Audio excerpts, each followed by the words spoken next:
Mga Lods, mayong buntag. Last 2024, hanggang saan aabutin ang 20 pesos mo?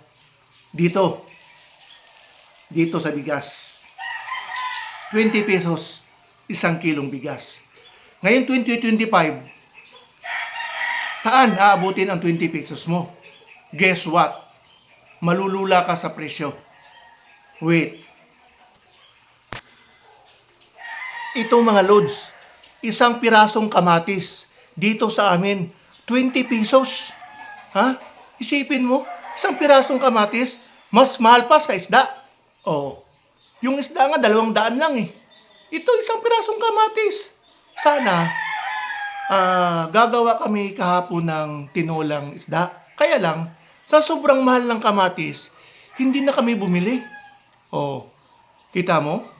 Buti na lang at may tanim kami na kahit papano is nakakasurvive kahit na hilaw, hindi pa hinog. Kaya yun na lang ginamit namin. Kagaya nito, 20 pesos, isang piraso.